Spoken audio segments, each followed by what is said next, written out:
A nossa aula de hoje, então, vai ser sobre alimentação e atividade física, né? E aí, só para introduzir o tema, eu trouxe aqui esse documentário que é bem famoso sobre a dieta dos gladiadores, né? É Game Changer em inglês. É um documentário que foi feito pela Netflix.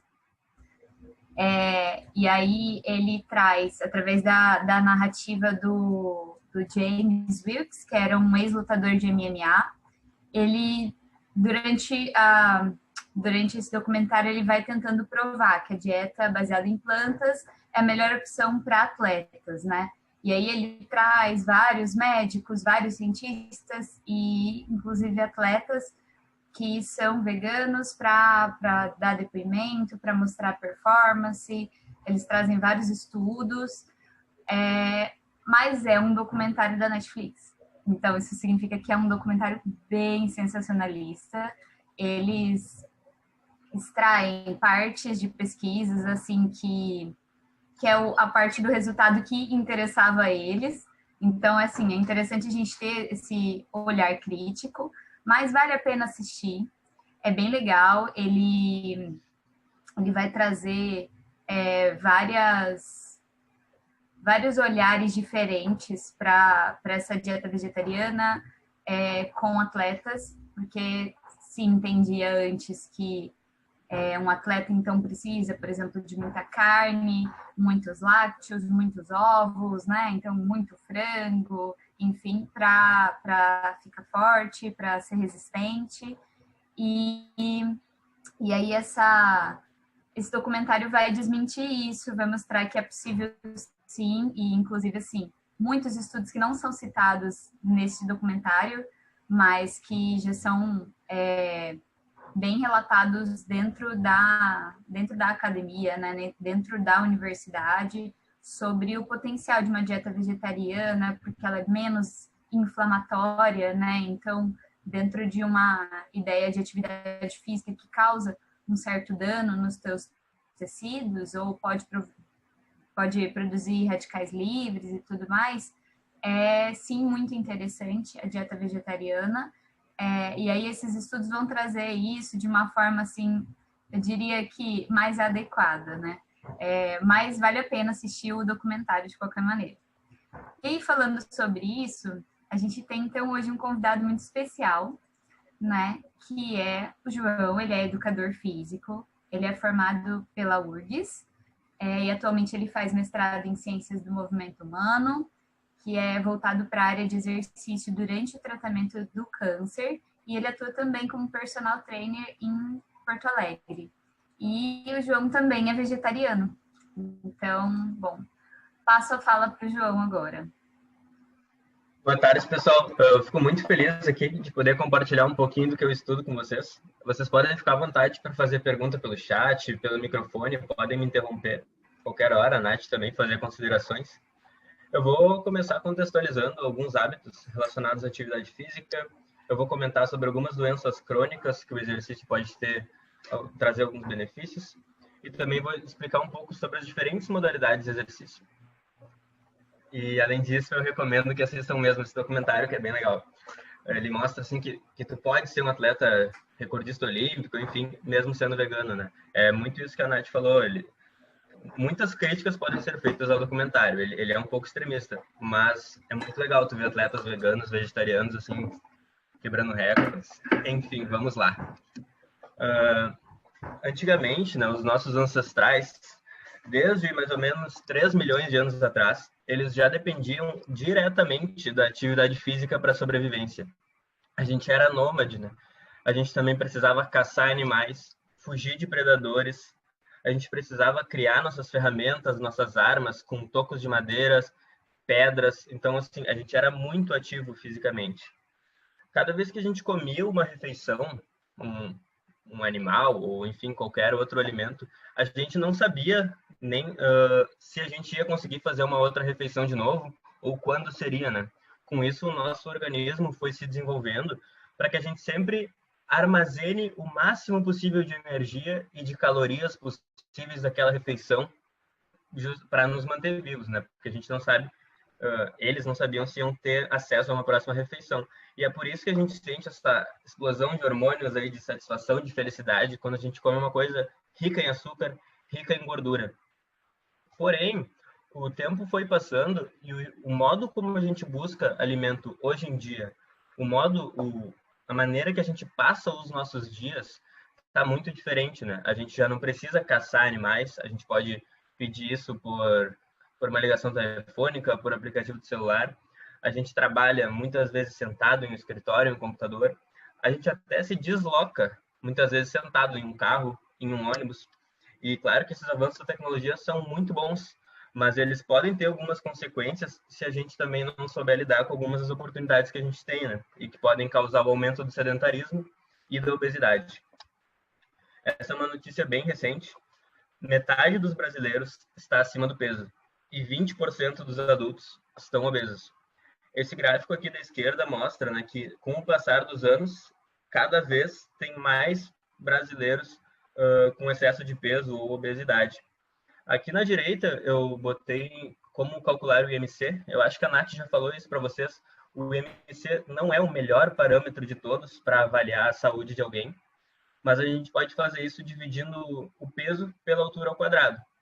Quando eu digo que ele não é o melhor parâmetro de todos, é porque, por exemplo, eu vou dar o meu exemplo. Eu sou muito ativo fisicamente, eu faço exercício há muitos anos, eu faço musculação, eu tenho bastante massa muscular, mas o meu IMC é de 26, o que daria de sobrepeso. Eu me considero um pouco uma exceção, mas também existe as outras pessoas que muita gente tem um peso que é considerado normal, mas muitas vezes é por ter a quantidade de gordura um pouco elevada, mas não ter quase nada de massa muscular. Então, isso bota a pessoa com um IMC saudável, um peso normal. O que também é perigoso, né? Então, mas, assim, quando a gente vai avaliar uma população, por exemplo, o Brasil inteiro e comparar com os Estados Unidos, aí todas as exceções acabam sendo diluídas. Então, o IMC, ele é importante, embora não seja o único parâmetro assim, de saúde. E sobre isso eu vou falar um pouco mais nos próximos slides. Além disso, a hipertensão ela também já foi diagnosticada atualmente em mais ou menos 25% da população brasileira. E a hipertensão ela é mais prevalente em idosos. A gente pode ver aqui no gráfico que a partir dos 50, dos 60 anos, a doença começa a se manifestar muito. Mas ninguém se torna hipertenso porque, por exemplo, começou a comer muito sal, começou a comer muito McDonald's quando tem 60 anos. Né? Na verdade, isso já é um hábito que a gente vem, os nossos hábitos alimentares, os nossos hábitos nosso estilo de vida em geral, até mesmo os níveis de atividade física, eles vêm sendo mantidos desde a juventude e isso vai ter consequências lá na frente. Com isso, eu trago aqui as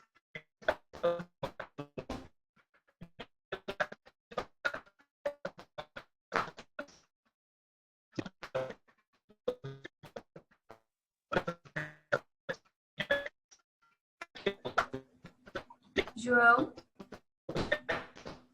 não sei se é para todo mundo, mas para mim tá travando muito. Pessoal, se estiver travando para vocês também, escreve aqui no chat.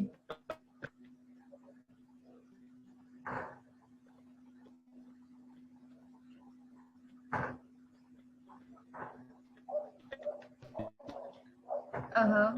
A gente vai retomar. João, deixa eu estabilizar a tua... Muitas vezes acaba sendo esquecido. Que é a força muscular. Esse estudo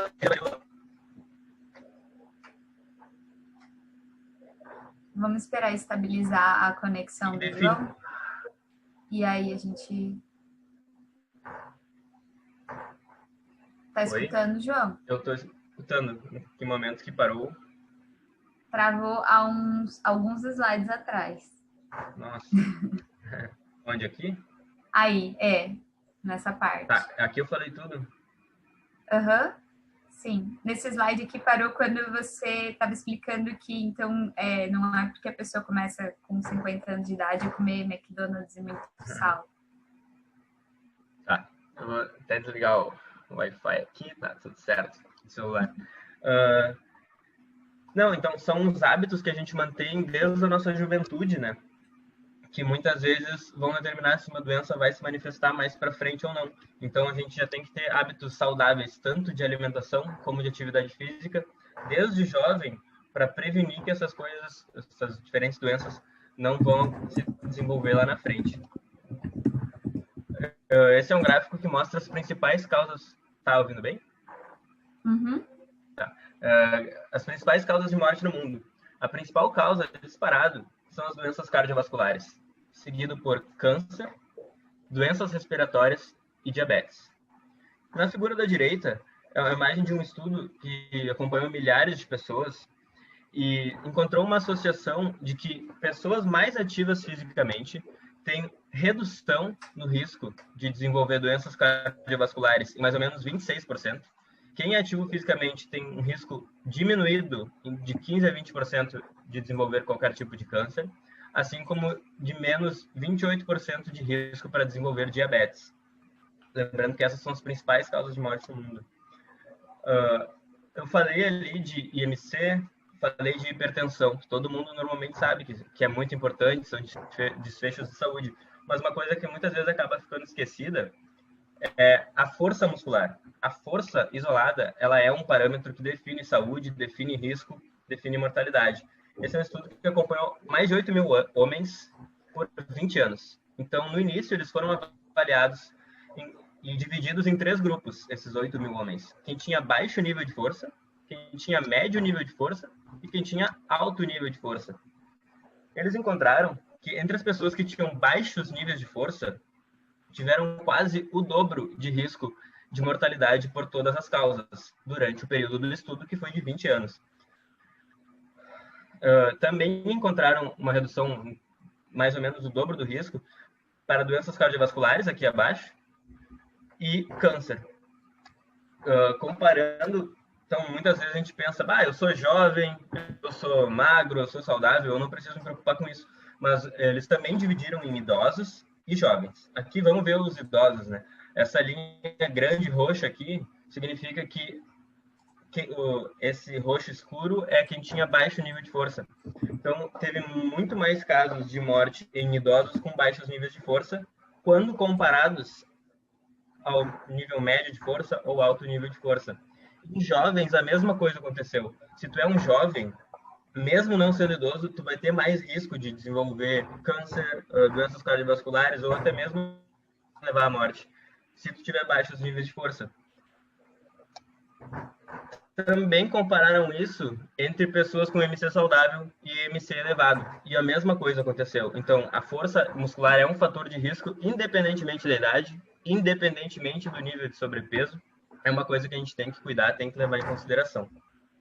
Esses aqui são os principais fatores de risco, então, para as doenças cardiovasculares, que, como eu comentei, é a principal causa de morte no mundo. Aqui tem 2 que a gente não pode mudar, a gente não pode fazer nada, que é a hereditariedade, né? São os genes que vieram do nosso pai e da nossa mãe, eles não vão mudar durante a nossa vida, e a nossa idade. Não tem o que fazer, a gente vai continuar envelhecendo. Mas em relação aos outros fatores de risco, são que sim, a gente pode mudar, pode sempre melhorar. Então, o estresse envolve também os momentos de repouso, momentos de lazer, interação social. Tudo isso é importante clinicamente, assim, é um desfecho de saúde. Tu dormir bem, tu não te estressar. Muitas vezes a gente acha que, enfim, alguns outros fatores já podem suprir, a gente acaba fazendo muito mais coisas do que a gente deveria sem se preocupar. E, além disso, sedentarismo, obesidade, maus hábitos alimentares, o excesso de sódio na dieta, alimentos industrializados, processados, a dislipidemia, que é aquilo que a gente vê no nosso exame de sangue, lá, o colesterol, o LDL, HDL, tudo isso é um fator de risco. Também o tabagismo. Agora eu vou mostrar os outros fatores de risco, então, para as outras doenças, né, que eu comentei, que eram diabetes, câncer e doenças respiratórias. Os fatores de risco para as doenças, todos os tipos de câncer, estão apresentados no slide, para doenças respiratórias e para diabetes. Ou seja, basicamente, um exercício, uma rotina de atividade física, de uma alimentação saudável, ela combate diretamente os principais fatores de risco para as principais causas de morte no mundo: sedentarismo, obesidade, maus hábitos alimentares, o perfil lipídico, né, do sangue, e até mesmo ajudando nos níveis de estresse. Então, é muito importante que a gente comece a pensar mais nisso, né? Desde o início da apresentação, eu só estou falando de doença, mas eu vim aqui falar de exercício, né? Então, reflita um pouco, assim, o que é saúde para vocês? Se alguém quiser falar, pode falar. Já faz mais de 70 anos que a OMS mudou o conceito. Antigamente, muita gente ainda acha que saúde é ausência de doença. Eu sou jovem, eu sou magro, eu não tenho nada, então eu sou saudável. Mas não é bem isso. A saúde é um bem-estar biopsicossocial. Então, tu tem que te sentir bem com o teu corpo, tu tem que conseguir te movimentar, tu tem que conseguir te deslocar sem dores, sem desconfortos, tu tem que te sentir bem com a tua mente, níveis de ansiedade, de depressão, e tu também tem que ter outros momentos de lazer, de interação social. Isso tudo é saúde. Entre os benefícios do exercício, muitos já sabem, mas eu vou destacar alguns só. Melhora a resistência óssea, reduz a pressão arterial, atividade neuroprotetora, melhora a cognição, diminui o risco para depressão, para ansiedade, para Alzheimer, entre muitas outras doenças, câncer. Então, o exercício é bom, mas assim, quanto de exercício eu tenho que fazer? Qual exercício, né? American College of Sports Medicine é a principal referência que existe assim dentro da educação física, uma referência internacional, e ela e muitas outras entidades, instituições sugerem que a gente faça 150 minutos de atividade física aeróbia moderada por semana, ou 75 minutos se essa intensidade for vigorosa. Então, assim, 150 minutos seria 30 minutos por dia, de segunda a sexta, né? Dá uma caminhadinha de 30 minutos, ao invés de tu ir de carro em algum lugar que é um pouco mais perto, tu vai e volta a pé. Ao invés de subir de elevador, tu pode subir de escada uma vez por dia que esteja no teu prédio, passear com um cachorro. Tudo isso é atividade física. Eu vou explicar um pouquinho melhor no próximo slide. Ou então 15 minutos por dia, né, de segunda a sexta, se tu der uma corrida numa intensidade um pouco mais vigorosa, se andar de bicicleta, tem que ser vigoroso na tua percepção. Tu tem que dizer que isso é vigoroso, que isso tá intenso, que te deixou cansado. E isso tudo suplementado a 2 ou mais sessões de musculação. Não necessariamente precisa ser musculação na academia, né? Existem outras formas de treinar força. Eu também agora vou entrar um pouquinho mais em que é atividade física, exercício, musculação. Então, a atividade física é qualquer prática corporal que demande um gasto energético. Então, assim, passear com o cachorro, dar uma volta no parque, ir a pé no supermercado, tudo isso é considerado atividade física. Enquanto exercício é uma prática sistematizada, ou seja, tu tem que ter uma meta, tu tem que ter uma rotina, tu tem que ter uma organização, um planejamento. Se tu só vai caminhar de bicicleta um dia no parque, isso é saudável, isso vai fazer bem para tua saúde. Mas agora, se tu bota assim, eu vou andar de bicicleta 40 minutos, 2 vezes por semana, o meu objetivo é melhorar minha saúde, eu quero me sentir bem, e eu vou fazer isso toda semana. Isso passa a ser um exercício. Isso entra na tua rotina, e aí sim que provavelmente vão ter muito mais benefícios, né, no longo prazo. Então, a ideia é sempre tu criar o hábito, porque é isso que vai transformar uma atividade física num exercício. Então, o que seria o aeróbio, né? São 150 minutos aeróbios. A atividade aeróbia, normalmente, ela é contínua e cíclica. Então, tu consegue manter ela por bastante tempo. Por exemplo, caminhada, corrida, bicicleta, natação, são todos exemplos de atividade aeróbia. Normalmente é uma intensidade de leve a moderada que tu consegue manter por bastante tempo. Exercícios que trabalham força também são muito importantes, que eu já citei ali anteriormente, mas eu vou seguir falando disso depois.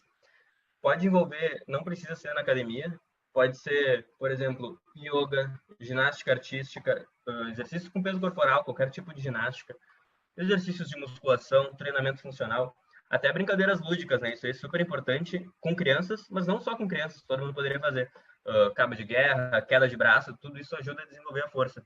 diferentes tipos de esportes também desenvolvem a força.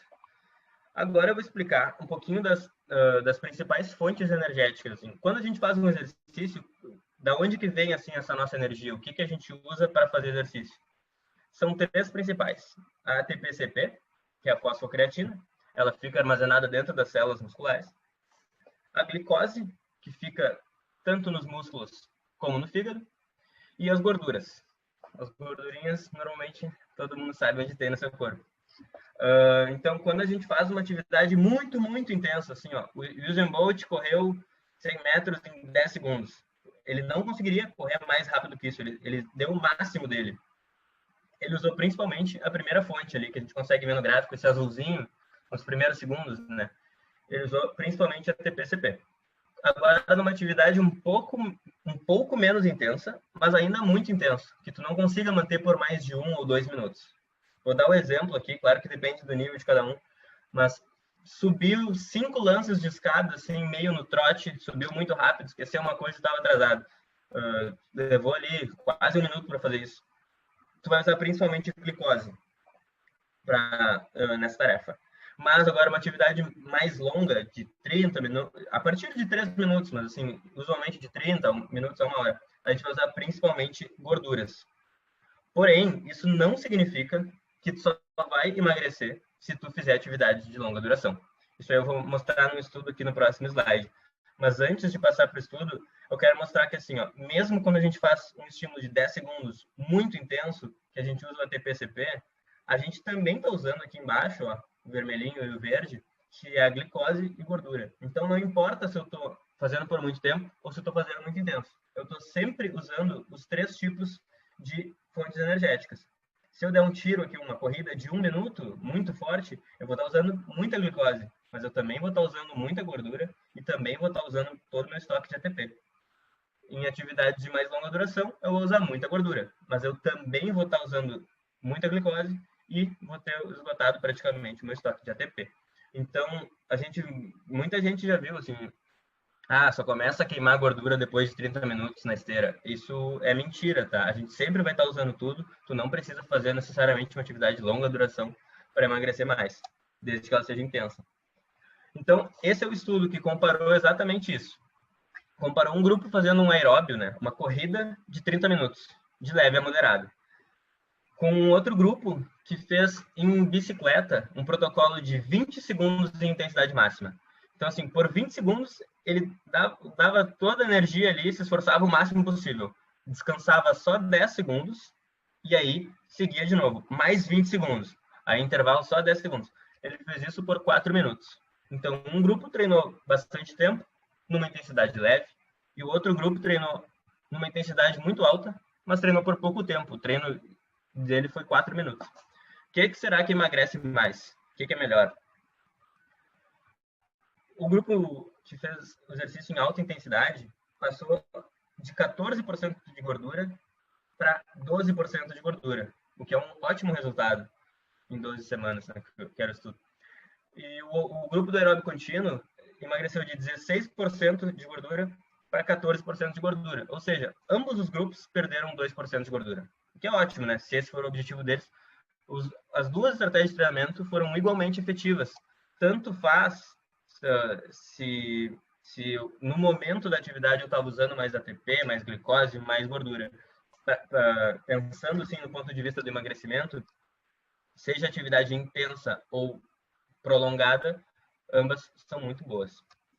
Aí, claro, vai depender de será que vale a pena eu investir 25 minutos a mais no meu treino? Eu poderia treinar em 4 minutos, mas eu também tenho a opção de treinar em 30. Por que eu vou treinar 30 se eu posso terminar meu treino em 4 minutos? Mas é um esforço absurdo, né? Tu já tem que estar bem preparado, tem que ter um nível bem alto de condicionamento. E tu vai te sentir, vai ter uma percepção de esforço, de fadiga muito alta. Ou tu pode treinar numa intensidade mais tranquila, mais relaxada, ouvindo uma música, corre ali 30 minutinhos e deu.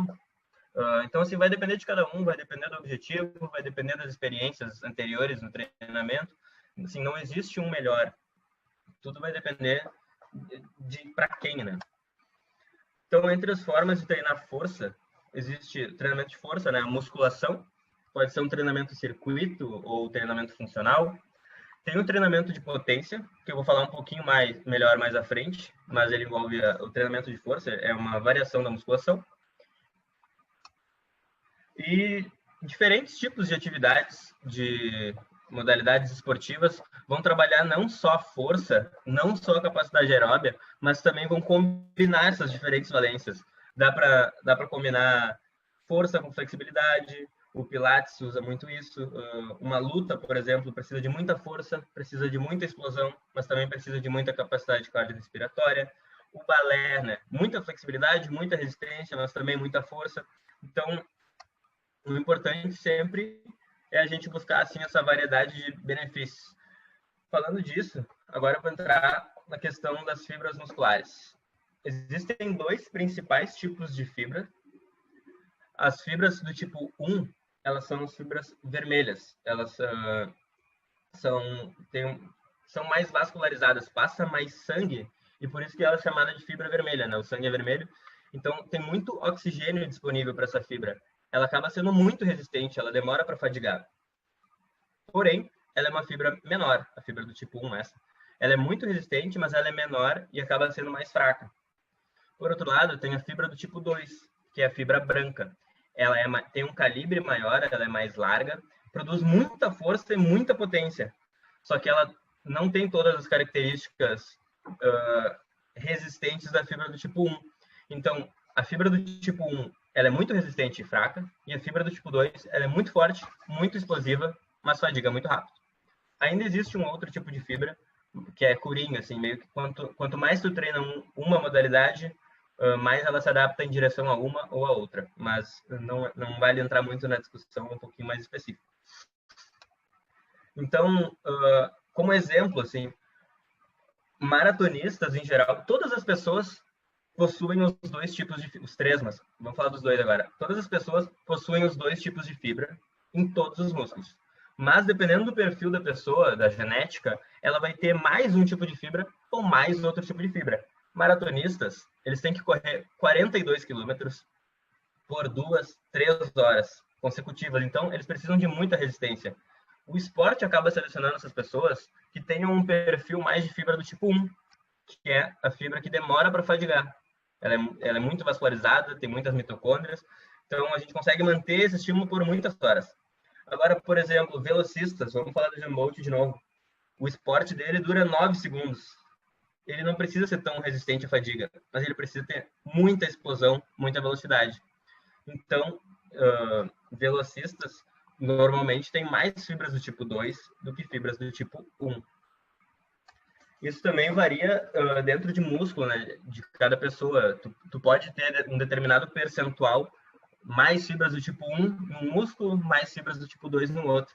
Por exemplo, a panturrilha nos ajuda a caminhar o dia inteiro, principalmente aí vindo de todo o nosso processo evolutivo, que a gente precisava fazer isso, a gente precisava também se manter muito tempo ereto, né, para caminhar. Então, por exemplo, a musculatura lombar aqui, que protege a coluna, a musculatura das costas, também é predominantemente fibra do tipo 1, muito resistente, igual a da panturrilha, muito resistente. Mas, por exemplo, fibra do quadríceps, que nos ajuda a correr, nos ajuda a saltar, atividades mais intensas, mas mais de menor duração, normalmente tem mais fibra do tipo 2. Por que eu falei tudo isso? Uma coisa muito importante que acontece com o envelhecimento é a sarcopenia. Sarcopenia é quando o nosso corpo, por desuso, passa a converter as nossas fibras do tipo 2 para fibras do tipo 1.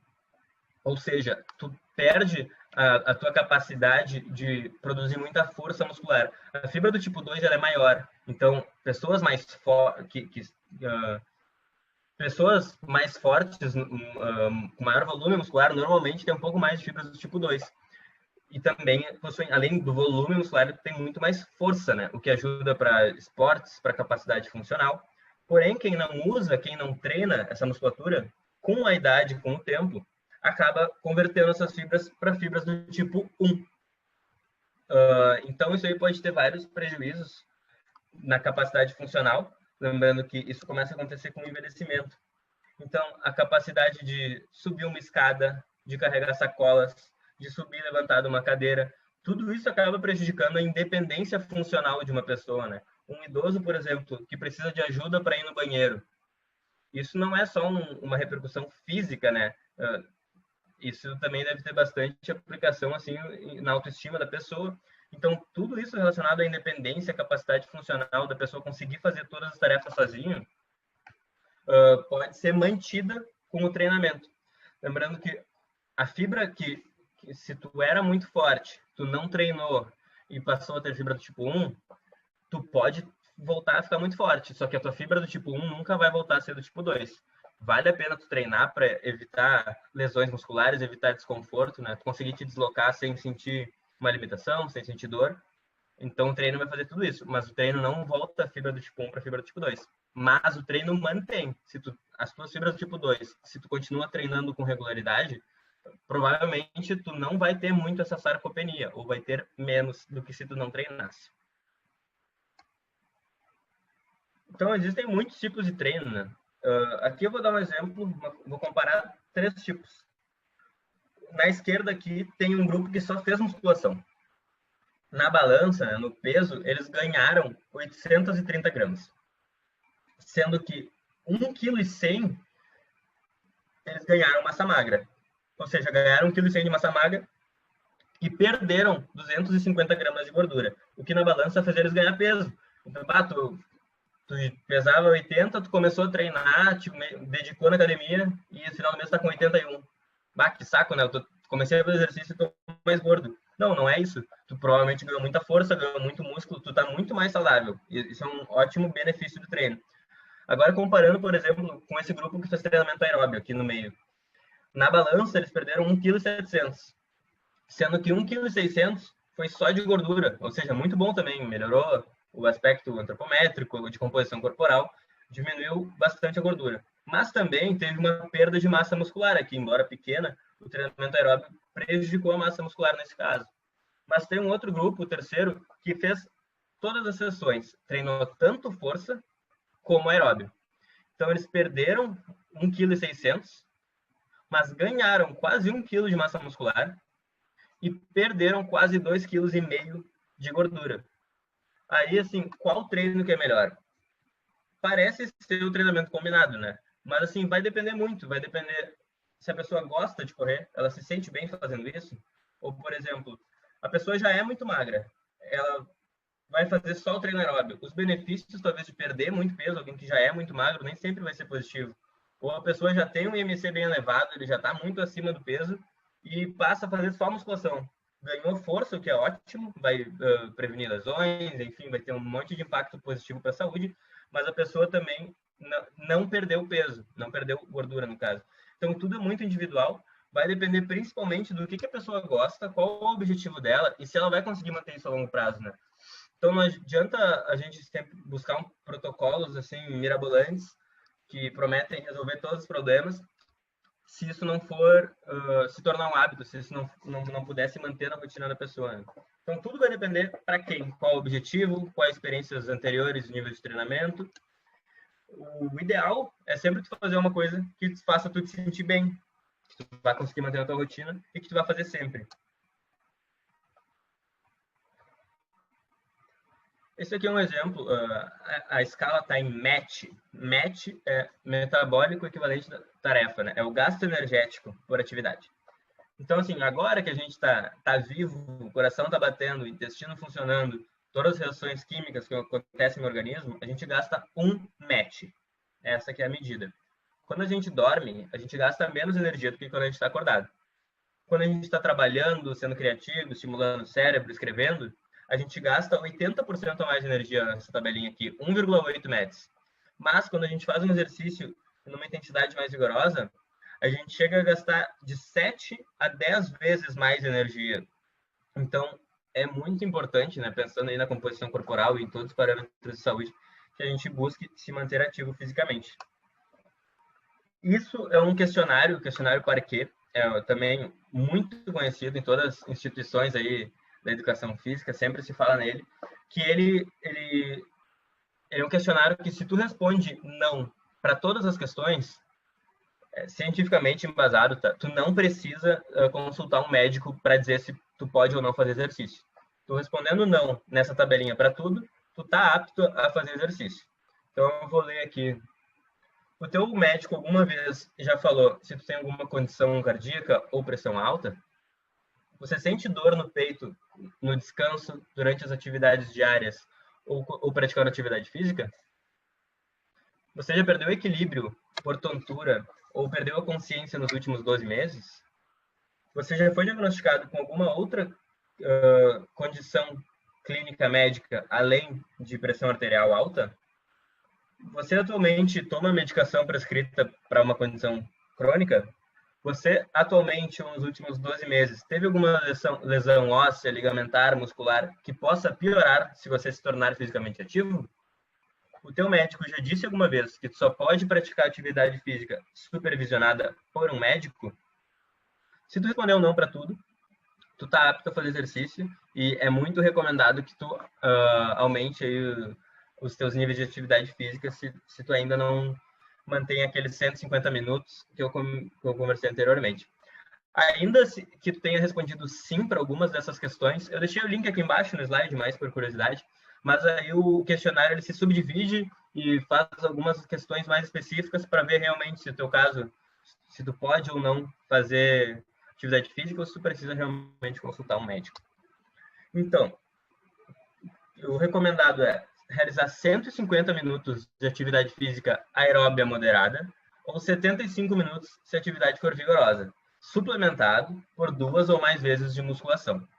As entidades ainda dizem que pacientes com condições crônicas, por exemplo, câncer ou outras doenças, que estejam impossibilitados, que não consigam manter as recomendações, eles devem ser tão ativos quanto a sua capacidade e condição permitirem.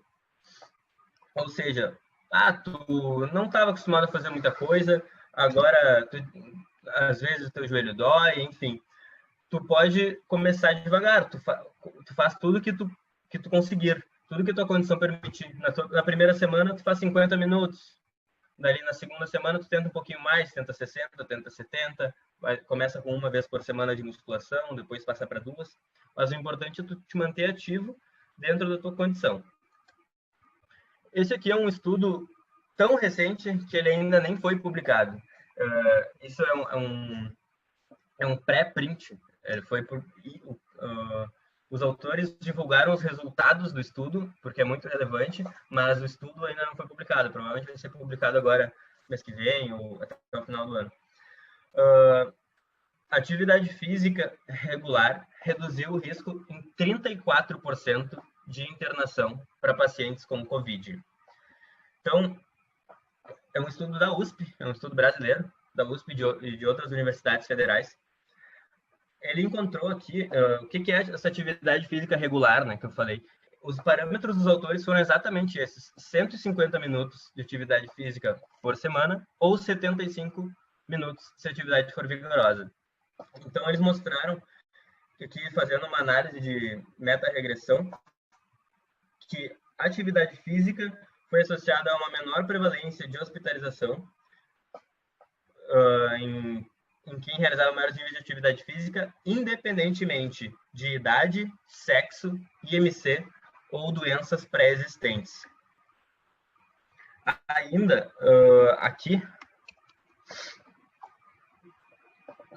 foi encontrado que obesos, isso é uma coisa que a gente já sabe, passa bastante na TV, né? Mas o estudo confirmou isso, que obesos têm um maior nível de internação quando comparados a não obesos. Mas, independentemente de ser obeso ou não, se tu faz mais atividade física, tu, teoricamente, está mais protegido de um risco de internação. Todos os pacientes incluídos no estudo, que eram praticamente 1.000, eles tiveram Covid, e foram analisados os que foram internados e os que não foram. E é legal que, entre as coisas que o estudo comparou aqui na tabelinha, é bem o que a gente já conversou hoje. Na primeira linha ali, cumpria 150 minutos de atividade física por semana, ou ali embaixo, na terceira, era quantos matches, quantos gasto de calórico por dia, né? Então, tudo isso ele ia tabelando. O tempo sentado por dia, tudo isso teve influência, foi esse dado, bem legal. Então, para finalizar a mensagem, a gente tem que ter constância em um estilo de vida saudável. Dietas restritivas e exercícios estimulantes por exemplo, não vou mais comer carboidrato, nunca mais, vou começar a fazer crossfit 6 vezes por semana. Eu não tenho nada contra crossfit, tá? Só dei um exemplo de uma atividade bem intensa. Embora, assim, provavelmente tu vai emagrecer, talvez tu fique mais forte ali nas primeiras semanas, mas pode te causar uma deficiência nutricional, lesão. Talvez aquela prática de tanta pressão que tu bote em ti por fazer uma alteração tão extremista de uma hora para outra pode acabar te causando mais estresse do que fazer tu te sentir bem. Isso aí, então, nas primeiras semanas tu até pode emagrecer, mas em breve tu vai acabar desistindo e abandonando a atividade, né? O que gera aquele efeito sanfona lá de emagreceu em uma semana, fez a maior dieta de todas, aí depois chutou o balde, voltou tudo a ser como era antes. Então, o ideal é priorizar o repouso, atividades de lazer, interação social, dormir bem, ter hábitos de atividade física que preferencialmente se tornem exercício, né? Manter na tua rotina de forma que tu consiga cumprir as tuas metas e também mantendo hábitos alimentares saudáveis, evitando alimentos processados, industrializados. Então, para fechar, é o último slide, o sedentarismo é uma escolha e está associado a diversas doenças crônicas. Por que aqui eu falo que o sedentarismo é uma escolha, né? Lá os nossos ancestrais, a gente sempre pensa que, esse meu amigo joga futebol, esse meu amigo faz musculação.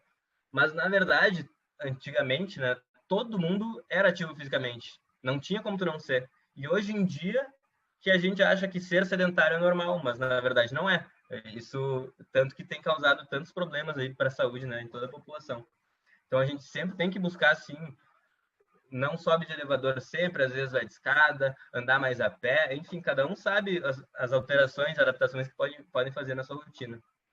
A força muscular melhora a capacidade funcional, o que está muito relacionado à independência, né? Agora a gente é jovem, eu não conheço os alunos, mas eu e a Natália, pelo menos, muitas vezes a gente acaba não pensando nisso, mas se a gente deixar para se preocupar só quando a gente já tiver alguns prejuízos, talvez fique mais difícil de correr atrás, né? É melhor sempre promover saúde e prevenir as doenças do que depois ter que remediar. Então, além disso, mantenha a massa muscular e reduz a mortalidade por todas as causas, independentemente do IMC, independentemente da idade. E o melhor exercício é aquele que tu te sente bem. Então, que tu vai conseguir fazer rotineiramente, vai manter em toda a tua semana, vai conseguir manter isso a longo prazo. Então, a mensagem que fica é: movimente-se. Muito obrigado, pessoal. Essa é a mensagem que eu tinha para passar hoje para vocês. Se quiserem fazer perguntas ou ao final da apresentação da Natália, fiquem à vontade. Obrigada, João. Foi ótima a aula, muito bacana esse estudo que você trouxe sobre Covid também. A gente tem algumas perguntas aqui, eu vou ler para você as perguntas que são referentes à tua aula, e aí depois a gente segue, pessoal, eu vou falar por uns 10 minutinhos só sobre a questão da alimentação, então com atividade física, e aí a gente abre de novo para mais perguntas, tá? Mas vocês podem ir colocando no chat. Então, a Glau tinha perguntado aqui no início se para ter força precisa necessariamente fazer musculação. Acho que talvez você já tenha respondido em partes isso quando você mostrou os slides sobre exercícios para força, né? Isso, eu acabei comentando, eu vou até aproveitar para falar um pouquinho do treino de potência, que ele é super importante durante o envelhecimento. Não precisa ser musculação, né? Eu já comentei, yoga, pilates, assim, vou dar um exemplo. O cara é marombeiro, ele já treina musculação há muitos anos. Talvez pilates não vai ser um exercício considerado de força para essa pessoa, né? Para tu ganhar força, tu tem que desafiar essa tua capacidade de força. Então, mas por exemplo, para alguém que já não está tão bem treinado, pode ser que algumas outras práticas. Vou dar exemplo agora, claro, não quero falar mal nem bem de nenhuma modalidade, mas yoga, pilates, isso dependendo de como é guiado, pode ser sim uma atividade de força. Usualmente, o mais comum, de mais fácil acesso para treinar força é sim musculação ou treinamento funcional, mas o treinamento de potência, ele é parte da musculação, mas ele tem um outro objetivo. Na musculação, a gente costuma botar muito peso e, por estar muito pesado, os movimentos acabam saindo de maneira lenta. Mas aquilo que eu comentei, que a fibra do tipo 2 ela é explosiva, ou seja, para tu trabalhar a fibra do tipo 2 pode ser com muita força, mas tu também, pensando em capacidade funcional, por exemplo, um idoso subir uma escada, um idoso se levantar de uma cadeira, o idoso se perdeu ali o equilíbrio em algum movimento e tem que botar o pé rápido para ele não cair, tem que botar o pé no chão. Isso envolve exercício em alta velocidade. Então, o treino de potência, eu dando o exemplo aqui de um agachamento na cadeira, seria tu fazer o agachamento na descida normal, bem controlado, contraindo toda a musculatura, mas na subida, tu, com menos carga, tu faz um gesto muito explosivo, assim, tu sobe e tenta ficar de pé o mais rápido possível. E aí tu agacha devagarinho e tenta fazer a subida o mais rápido possível. Isso para todos os exercícios, né? Tu fazer a parte de força, a subida do movimento com muita velocidade. Claro, tem que ser supervisionado, esse é um treino um pouco mais específico. Mas recomendo, assim, que quem tiver acesso à academia, ao personal trainer, pergunte pelo menos para o instrutor o que acha do treino de potência, se poderia orientar. Mas o treino de potência ele não é tão diferente de um treinamento de força na musculação na academia. Legal. E aí, complementando, veio uma outra pergunta, que é sobre, então, com o passar dos anos, né, com a idade avançando, é preciso sempre ir aumentando o tempo e a intensidade dos exercícios para conseguir manter a força? Ou depois de um bom condicionamento, você só mantém um ritmo habitual? Tu não vai conseguir aumentar a intensidade e o volume dos exercícios quanto mais tu for envelhecendo. Agora, eu não sei quem fez a pergunta, mas se a pessoa é jovem, agora provavelmente ela vai ter um condicionamento muito melhor do que quando ela tiver 70 anos. Isso é muito difícil mudar isso, né? O envelhecimento acontece, faz parte da nossa biologia, não tem como fugir. Mas a gente pode retardar e desacelerar muitas dessas alterações prejudiciais. Então, eu recomendo que, assim, primeiro, intensidade ela pode ser entendida como duas coisas diferentes, né? Se eu botar 10 quilos no supino, isso é intensidade. Mas se eu fizer o máximo possível que eu consigo agora, isso também é intensidade. Então, quando tu for idoso, se hoje tu bota 10 quilos no supino, e isso não é muito intenso, isso é fácil para ti, talvez quando tu for idoso, se tu botar 5 quilos, isso vai ser muito mais intenso, entendeu? Então, eu recomendo que tu mantenha os hábitos com constância, assim. Tu tem que treinar de uma maneira desafiadora hoje em dia, e à medida que tu for envelhecendo, tu for sentindo que tu já não é mais o mesmo, tu continua mantendo a tua percepção de esforço. Hoje eu tô aqui, eu dei o meu máximo, ou dei perto do meu máximo, tenho que trabalhar muito, não consegui treinar 2 horas, mas eu fiz ali meia horinha e me senti bem. É isso, mantém isso pro resto da tua vida, que com certeza tu vai ter muito mais independência funcional, tu vai ter todos os benefícios até mentais do que se tu não fizesse nada. Né? Não sei se eu respondi, é que não é uma pergunta, eu não posso marcar uma alternativa, assim, acaba sendo uma questão meio aberta mesmo. Se tiver ficado alguma dúvida, gente, manda, que daí o João responde, tá? Ainda sobre aquela primeira pergunta, daí tinha uma pergunta relacionada à alimentação, né? Se para ser atleta vegana precisa consumir uma quantidade maior de alimentos em comparação a quem ingere carnes. Então, para ser atleta, que é como o João explicou, é muito diferente de uma pessoa que faz atividade física, tá? Para ser atleta, você precisa consumir uma quantidade muito maior de alimentos. É daí que entra a ideia da suplementação. Então, quando você faz atividade física, mas não é atleta, dificilmente você não vai conseguir ingerir a quantidade em alimentos que você precisaria. Então, você vai precisar suplementar quando você é atleta, independente de ser vegano ou não. Mas no caso, comparando, né? Então, uma pessoa que come carne é uma pessoa, então, que está comendo só leguminosas como fonte de proteína. Tá? Então, vamos comparar aqui um bife, tá? 100 gramas de um bife de vaca. Esse bife tem mais ou menos ali umas 30 gramas de proteína. O resto é gordura, o resto são outras coisas, tá? A água, enfim. Mas o que tem de proteína ali são umas 30 gramas. E se você vai comparar com 100 gramas de uma leguminosa, por exemplo, um feijão, um grão de bico, cozido, vai ser mais ou menos a mesma coisa que você vai ter de proteína. Então, não, você não precisa aumentar a quantidade de alimentos em relação a isso, tá? Essa preocupação, assim, por exemplo, com a proteína, que é o principal para atletas. Mas, bom, vamos para a parte, então, de alimentação. Pode passar o slide, João, gentileza. E aí, se ficar alguma dúvida, daí vocês me perguntam, que daí eu já respondo. Tá. Então, a pergunta, assim, que mais se faz em relação à alimentação, né, com atividade física é o que eu como antes, depois e durante o exercício. Então, diante disso, tudo que o João explicou, a gente entende que não é algo muito simples, né? Vai depender do exercício que você vai fazer e de qual fonte de energia que você vai estar utilizando prioritariamente, né? Então, vai depender da intensidade, da frequência, e lembrando que o João explicou que não se utiliza só uma fonte, né, de energia, né? Então, a gente tem várias vias metabólicas e elas vão se complementar.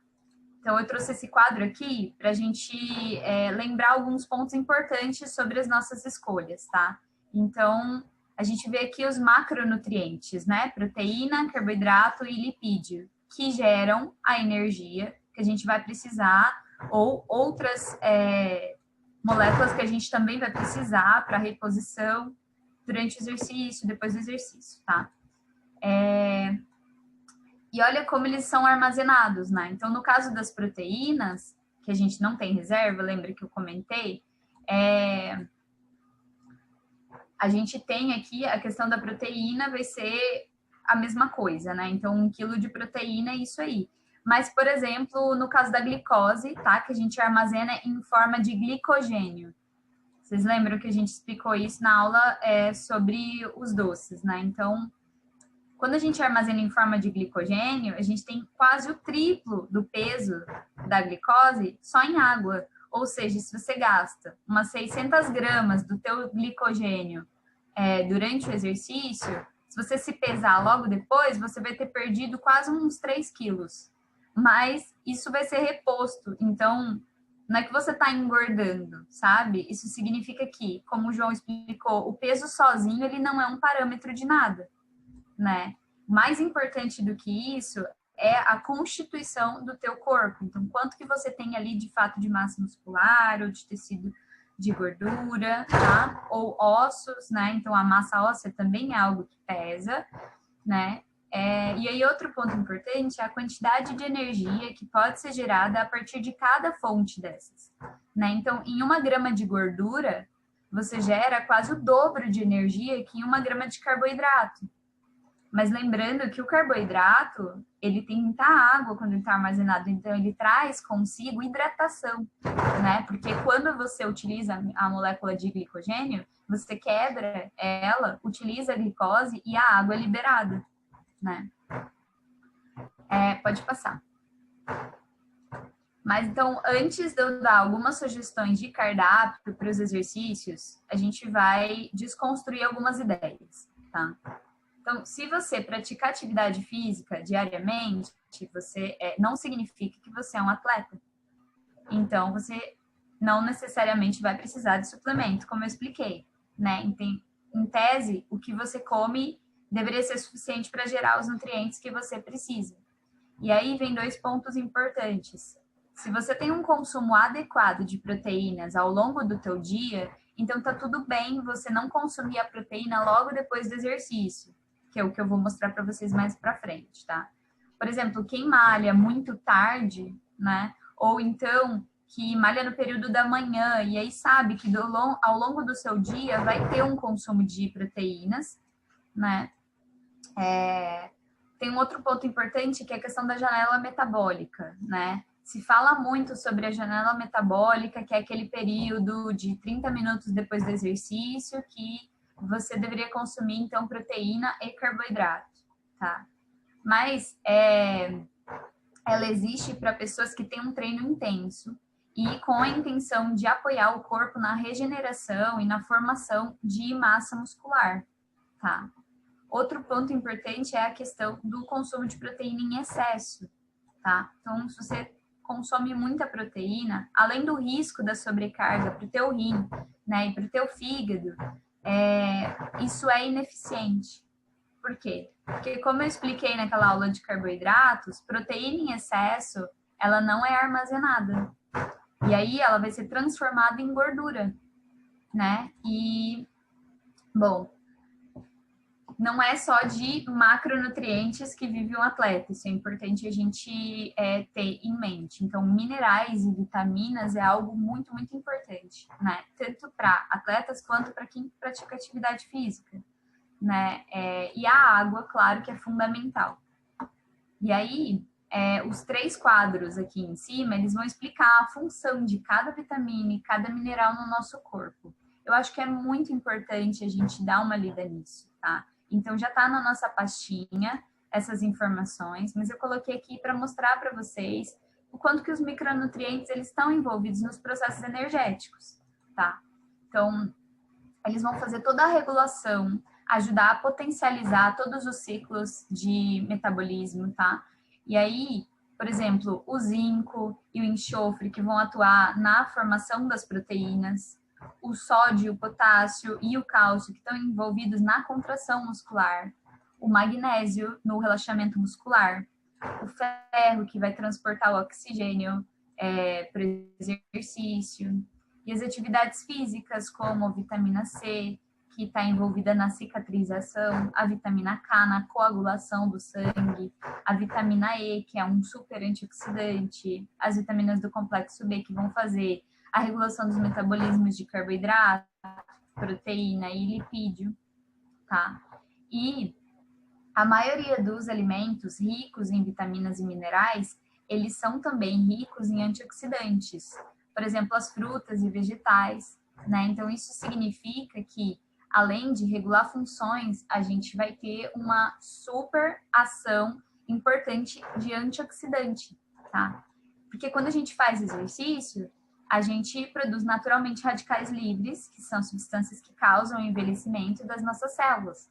Mas a ação antioxidante, ela vai proteger as células dos radicais livres e ainda vai ajudar a eliminá-los. Então, uma das diferenças mais notáveis numa pessoa que consome frango e batata doce todo dia, pensando em carboidrato, proteína e gordura, tá? Para uma pessoa que vai consumir fruta, vegetal, legume, cereal, integral, vai estar expressa na qualidade da pele da pessoa, no cabelo e, claro, no rendimento do treino, né? No tempo de recuperação, no tempo que a pessoa leva sentindo dores, tá? Outro ponto que sempre surge dúvida é sobre a utilização da gordura como uma fonte de energia para o exercício, tá? E aí, nesse caso, a pessoa faz a escolha de retirar carboidrato com a intenção de emagrecer e então só consome gordura e proteína, tá? Uma gordura que tem sido muito citada, por exemplo, é o óleo de coco. Como eu expliquei na aula de gorduras, ela tem uma cadeia média, né? Então, ela é menor, que é o TCM, e isso significa que ela é mais facilmente absorvida pelo nosso corpo. E aí ela vai direto do intestino para a corrente sanguínea, ao contrário das outras gorduras, que tem que passar por aquele longo caminho que eu expliquei, né? Então, o que vai fazer o óleo de coco uma boa opção de energia, por quê? Porque vai ser rápido e vai ser duradouro, né? Mas atualmente, daí surgiram várias receitas, né? Eu vou citar aqui uma receita que é feita de óleo de coco com café, que é o Bulletproof Coffee, como sugestão, né, para tomar pela manhã e não consumir mais nada. Então, só café e óleo de coco. Eu vou explicar para vocês, com esse quadro aqui embaixo, no canto esquerdo, o porquê que não tá tudo bem a gente trocar o carboidrato de manhã pela gordura antes de fazer exercício, tá?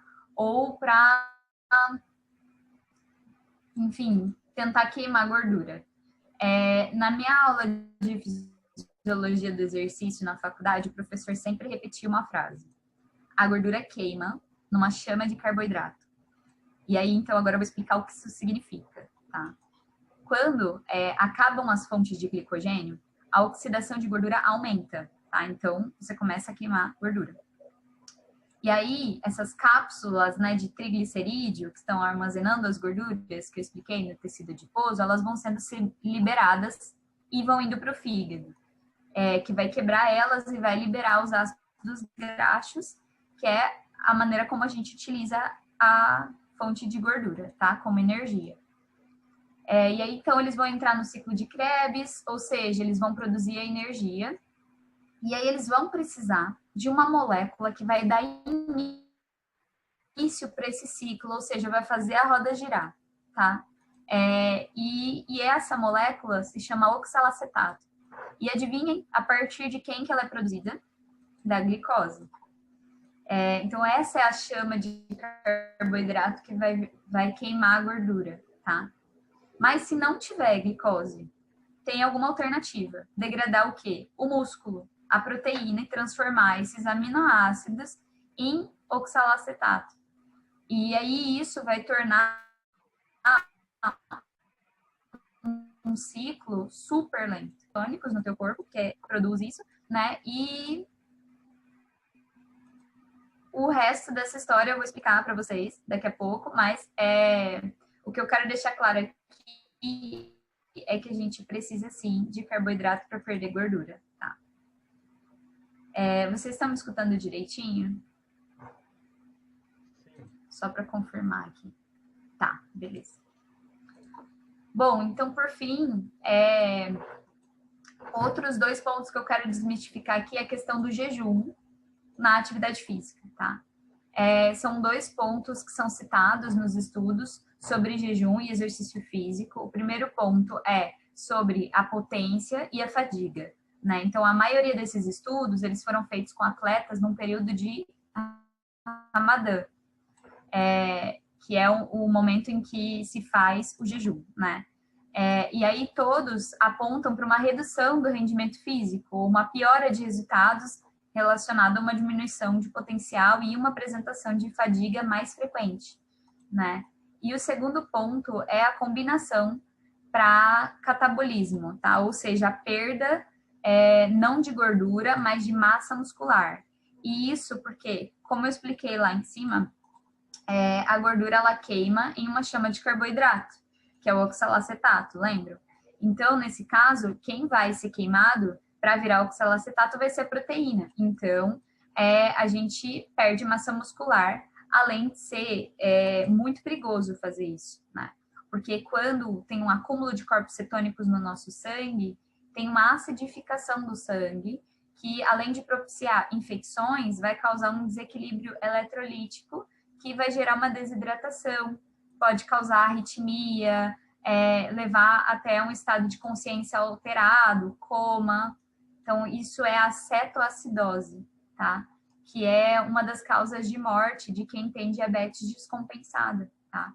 Por quê? Porque não consegue utilizar carboidrato e acaba quebrando proteína nisso. Portanto, o exercício em jejum, ele não só não é indicado, como também ele é improdutivo e perigoso, tá? Pode passar, João. Bom, então agora eu quero a interação de vocês no chat, tá? Pensando na questão de um pré-treino, tá? Que alimentos que a gente poderia consumir pensando que a gente quer ter uma energia para poder fazer o exercício e também quer vitaminas e minerais.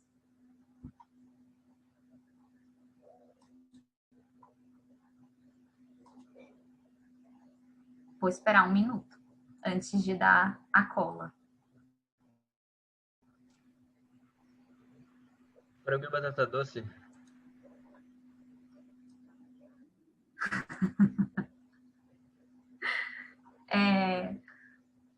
O Alex falou frutas.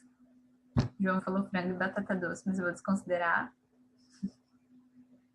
Mentira, eu vou explicar. A Glau disse rapadura. A laranja. Pode passar. Tá, João. Então, a Nina disse banana e carboidratos integrais. Ainda estava valendo, Nina. Durante o pré-treino, a gente tem que evitar carboidratos simples. Mas a gente não pode optar por opções muito integrais. Tem que ter um equilíbrio nisso. Então, frutas, sim, são ótimas opções, tá? Batata doce também, tá tudo bem. Por quê? Porque são alimentos que vão ser fonte de carboidrato para dar energia, vão ter, claro, vitaminas e minerais ali, mas eles não têm uma quantidade muito grande de fibras, então eles vão ser absorvidos rapidamente, não vai exigir muito do nosso intestino nesse processo, então o nosso sangue não vai estar voltado para o estômago e intestino, ele vai estar liberado para poder fazer toda a circulação que precisa para o exercício, e a gente tem essa fonte de energia rápida. Mas se a gente opta por opções de carboidrato simples, por exemplo, suco de laranja ou a bolachinha, ou uma barrinha de cereal, por exemplo,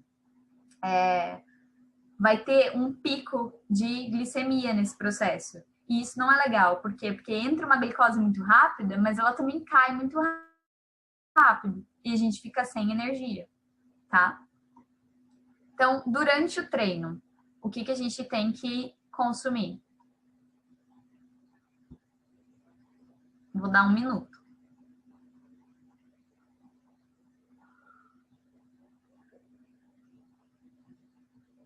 Alex disse água. Glau disse água e água de coco. Marlene disse água de coco. A Nina disse um hipertônico. Pode passar, João.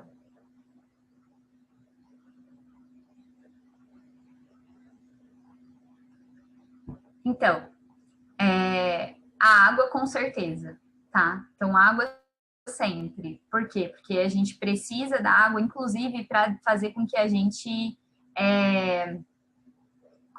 tenha um rendimento melhor. Então, se a gente estiver desidratado, a gente não consegue fazer os mesmos exercícios que a gente conseguiria. E aí, a questão do hipertônico e tal, e da água de coco. A água de coco vai ter glicose junto, né? Na verdade, frutose. Mas ela vai estar ali para te dar não só hidratação, mas energia também. E aí, depende do exercício que você está fazendo. Por quê? Porque se você está fazendo, por exemplo, um exercício longo de andar de bike, ou uma corrida e tudo mais, pode ser que você precise sim dessa energia a mais. Mas se você estiver, por exemplo, só fazendo um exercício de musculação, não necessariamente. Depende da intensidade do que você está fazendo, sabe? E aí vem a questão do hipertônico. Então, o Gatorade, ou enfim, outras marcas de hipertônico, elas vêm com o objetivo de trazer toda essa parte de micronutrientes, então minerais que a gente perde no suor, enfim, e também essa reposição de energia, tá? Então, não necessariamente, claro, se você for optar por um hipertônico comprado no mercado, industrializado, com aditivos, com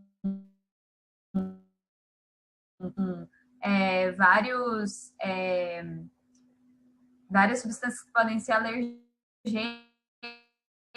enfim, corante, estabilizante e tal, é muito melhor que você tome, então, água de coco, que faz suprir da mesma maneira vitaminas.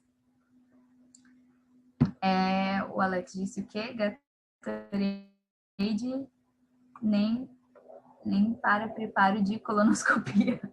Isso aí. Que, inclusive, se recomenda muito, né? Bizarro. Pode passar, João. Então, depois do treino, o que a gente pode comer ou deveria comer depois do treino?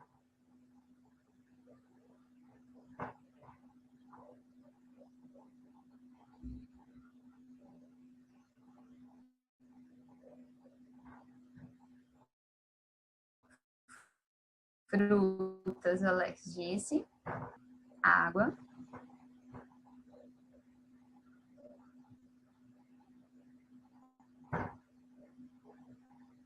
proteínas e frutas, proteína. Tudo bem. A cola estava ali, né? Então, no pós-treino, o que a gente precisa? Repor energia que a gente gastou. Então, lembrando daquilo, das nossas reservas de glicogênio, por exemplo, a gente precisa repor energia. A gente precisa, sim, de carboidrato. A gente precisa também repor vitamina e mineral, que a gente pode ter perdido no suor, ou a gente gastou ela no processo metabólico, tá? E a gente precisa de proteína. Por quê? E aí, lembrando que proteína não precisa ser necessariamente naquele momento, pode ser ao longo do seu dia, mas a gente precisa de proteína, por quê? Porque quando a gente faz exercício físico, claro, com uma frequência direitinho e também lembrando dos tipos de exercício, né, que existem, a gente tem um rompimento das fibras musculares que precisam ser repostas as proteínas ali para que a gente tenha um crescimento muscular, tá? Então, a gente precisa consumir a proteína, lembrando que a gente não tem reserva energética dela. Então, a gente precisa ter esse cuidado com o consumo de proteínas. Então, pode passar, João. Não, falta uma. Aí. Então, você pode consumir... Volta uma. Obrigada. Então, olhando para essa imagem, a gente pode consumir as frutas, e eu deixei ali as frutas vermelhas porque elas são super antioxidantes também, e a gente precisa disso nesse momento, né? Porque a gente já produziu um monte de radical livre durante o exercício. O abacate ali é uma boa fonte de gordura, mas também tem carboidratos no abacate, né? E tem, lembrando, a vitamina E, que é super importante para esse processo antioxidante. Então, pode ser uma ótima opção.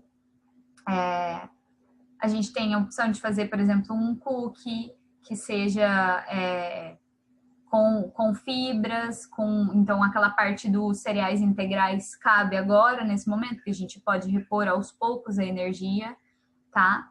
A gente pode incluir, então, as leguminosas como fonte de proteína para essa reposição. E aí vem aquela dúvida, será que eu preciso, então, depois do exercício, fazer um shake com proteína de soja, de ervilha, enfim? Depende da intensidade, depende do que você propõe para o teu corpo, depende do que você necessita. Então, assim, isso é algo muito individual, né? E aí, lembrando que eu não coloquei aqui nenhum tipo de prescrição, nada, exatamente porque essas orientações são gerais, né? Então, elas não vão levar em consideração características pessoais, como a idade, o peso, o gênero, ou especificidades, como doenças, intolerâncias, né? Então, ela não leva em conta necessidades individuais, tá? Mas é só um norte para que a gente entenda o que comer mais ou menos em cada momento, tá? E então, dito isso, agora eu vou abrir para perguntas.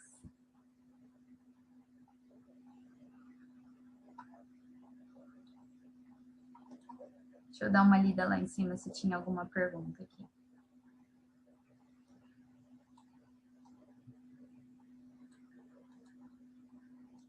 O Alex está perguntando aqui, então, quando que uma substância ela é considerada uma vitamina?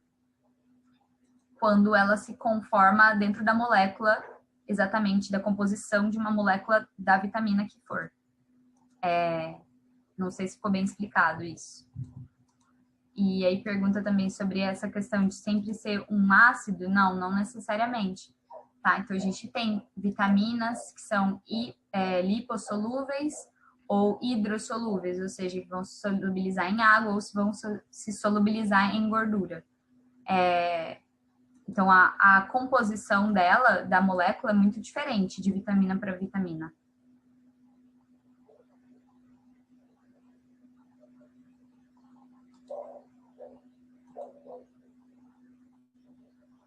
Mais alguma pergunta?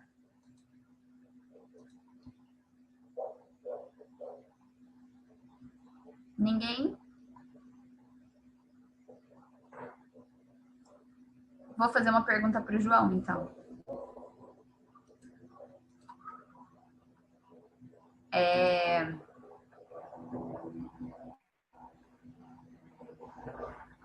João, dependendo da atividade física, o nosso corpo usa fontes diferentes de energia, né? E aí, você também explicou que comprovadamente as doenças, a atividade física, ela vai prevenir doenças e vai prevenir um envelhecimento precoce, né? Então, eu quero saber se existe algum tipo de atividade física que é melhor para ser feito quando eu estou pensando só em saúde e fortalecimento muscular e não estou pensando em perder gordura e eu não quero ficar musculosa. Pode falar. Eu não falei que o exercício previne envelhecimento precoce, tá? Mas assim, naquela questão da sarcopenia, que é a perda de massa muscular, sim, o envelhecimento ele vai ter muitos prejuízos para o corpo, né? Muitas alterações, e no quesito de perda de massa muscular, poderia, sim, o exercício previne essa questão. Para emagrecimento, tu precisa ter um balanço calórico negativo, né? Então tu vai ter que gastar mais do que tu ingere. Não importa o exercício que tu faça, ou tu pode até não fazer exercício, pode acabar emagrecendo se tu comer menos do que tu gasta. Agora, para ganhar massa muscular, tu vai ter que dar um estímulo realmente na musculatura periférica, né? no músculo, em todo o teu corpo que tu quiser, mas tu também vai ter que ter um aporte maior de proteínas. Tipo, uma pessoa que apenas faz atividade física eventualmente, anda de bicicleta nos finais de semana, trabalha, se desloca de alguma maneira durante o trabalho, mas não faz assim um exercício sistematizado, ele não vai precisar ingerir tantas proteínas, como tu comentou antes, como, por exemplo, um atleta ou alguém que quer ganhar mais massa muscular. Essa pessoa, para ganhar mais massa muscular, ela vai ter que fazer musculação, preferencialmente musculação mesmo, não é nem treino de potência, nem treinamento funcional, visando hipertrofia, se a pessoa quiser, é musculação e aumentar o aporte proteico. Na questão do emagrecimento, atividades aeróbias costumam gastar mais calorias porque tu consegue manter elas também por muito tempo. Então, assim, se tu quer emagrecer, tu pode fazer uma atividade aeróbia, mas ela só vai ser efetiva para o emagrecimento se tu tiver um balanço calórico negativo, né? Ingerir menos.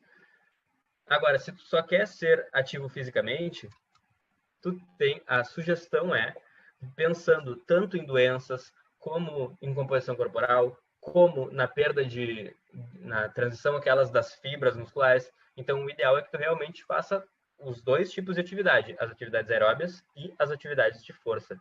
Isso que seria saúde. Tu ter mais massa muscular é saudável, porque gera mais força, entre outros fatores.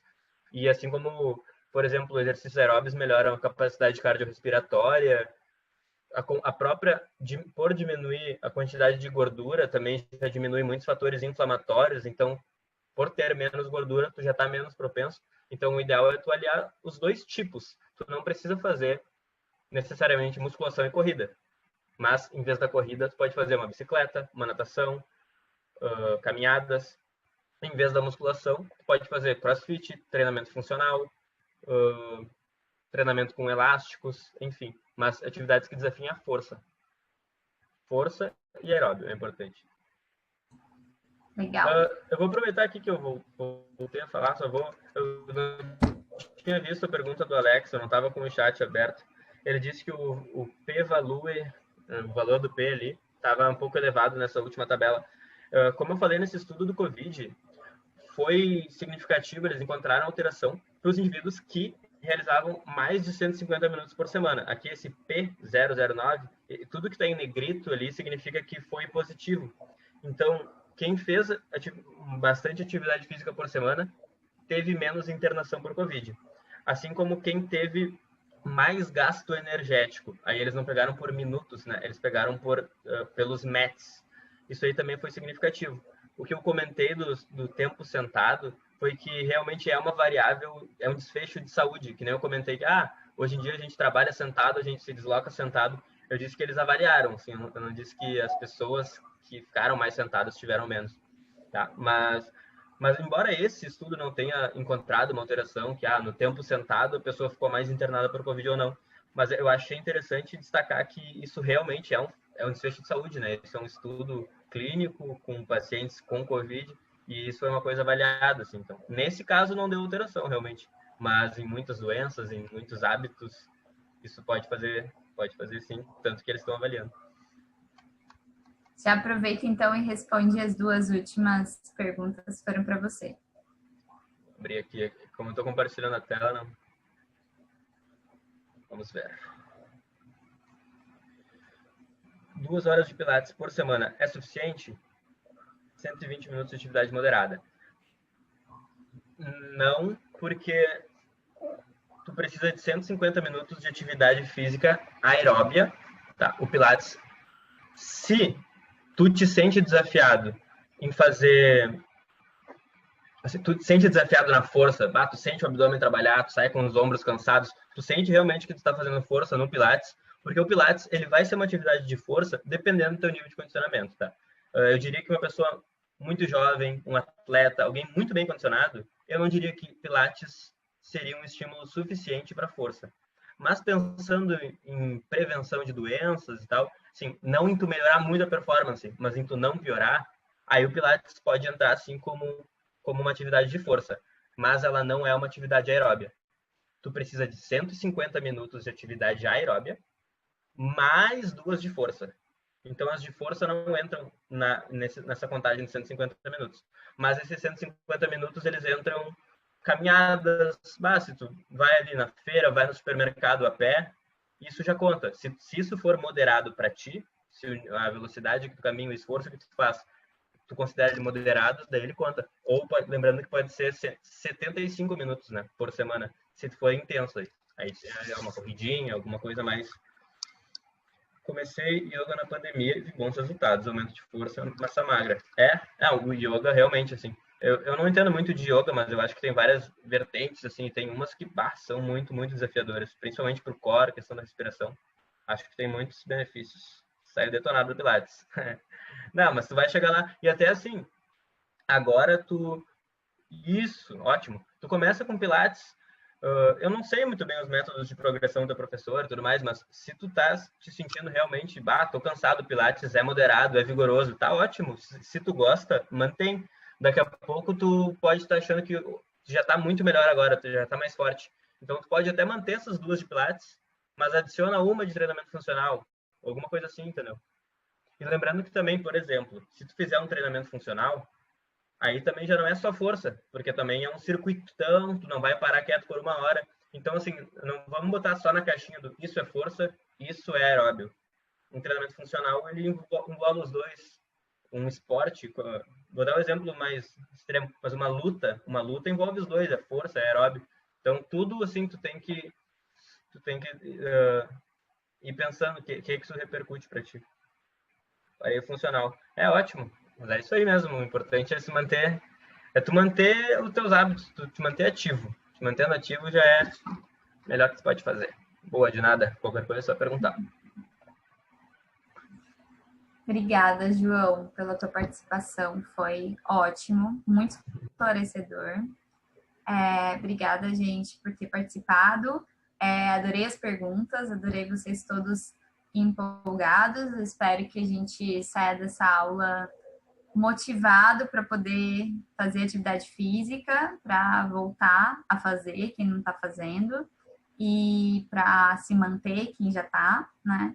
A gente viu o quão importante é para tudo, para nossa saúde, para disposição, enfim.